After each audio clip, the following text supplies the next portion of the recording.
Nobody warns you about this part of money. Not the crash, not the loss, but the quiet habits that decide your financial future long before anything dramatic happens. Most people don't fail with money loudly. They fail silently. And so do the ones who succeed. When people talk about wealth, they talk about moments, the big investment, the lucky break, the sudden rise. But this story isn't about a moment.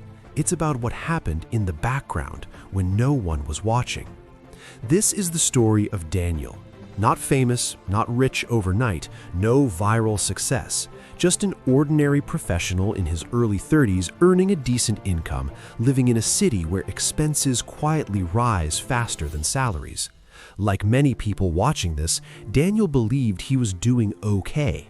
And that belief almost cost him everything. Daniel's life looked stable from the outside. He had a steady job, monthly paychecks that arrived on time, a rented apartment that felt comfortable enough, occasional trips, new gadgets, nice dinners on weekends. He wasn't reckless with money. He paid his bills. He avoided debt most of the time. He even saved, at least what he thought was saving. But something changed in his late 20s, not because of pain, but because of exposure. Daniel started noticing patterns. Colleagues who earned less but stressed less. Friends who talked about investments calmly, not emotionally. People who weren't flashy, but somehow never panicked about money. It bothered him. So he did something subtle. He didn't chase more income first. He didn't buy a course. He didn't announce a financial goal. He started paying attention to where his money went, to how often he reacted emotionally to spending, to how little intention he had behind most financial decisions. That awareness became the first silent habit, and it changed everything. But awareness alone doesn't protect you. Daniel still lived in the same environment, same social pressure, same culture of reward yourself. And quietly, a new danger appeared: confidence. As his savings grew and his basic investing knowledge improved, Daniel began to feel safe. Not wealthy, just safe enough to stop being careful. He skipped tracking some months. He delayed reviewing his portfolio. He told himself he'd check later. Nothing bad happened immediately, which is exactly how financial blind spots form. There was also another habit he hadn't examined yet: how he reacted to boredom, to stress, to comparison. Money was still emotional, he just didn't realize it. And emotions are patient, they wait. The turning point didn't arrive with a crash. It arrived with a decision. Daniel heard about an investment opportunity through someone he trusted. Not a stranger, not a scammy pitch. It sounded reasonable, low risk, promising returns, and most importantly, it felt like a shortcut. Daniel didn't ignore his principles. He adjusted them. He invested more than he planned. Not everything, but enough to matter. Weeks passed, then months. Updates slowed. Communication became vague. That quiet confidence he once had, it turned into quiet anxiety. When the truth finally surfaced, it wasn't dramatic.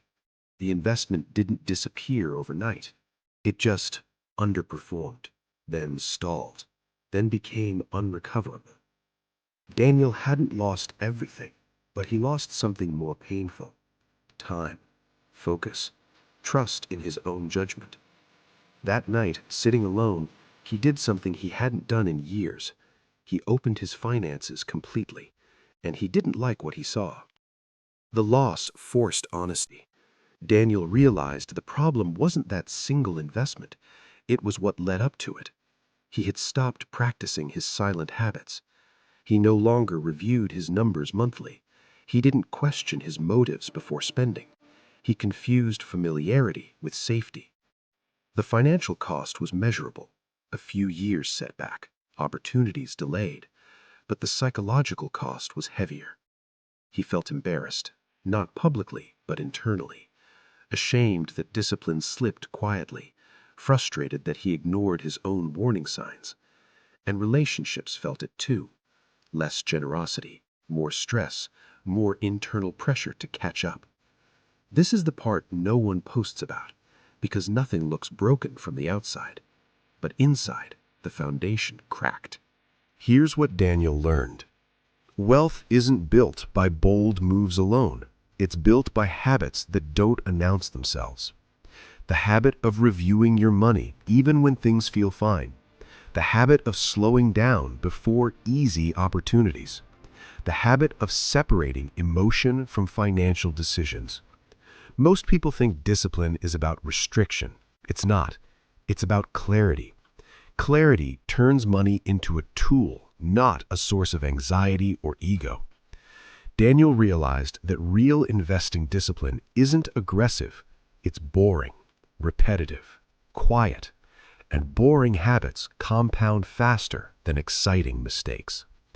He also learned something uncomfortable. Financial intelligence isn't proven when you make money, it's proven when you protect it. Years later, Daniel didn't become a millionaire overnight, but his life changed. His finances became predictable. His decisions became calmer. His goals felt realistic instead of urgent. He rebuilt, slowly, with intention, and the habits returned. Monthly reviews, clear boundaries, long-term thinking.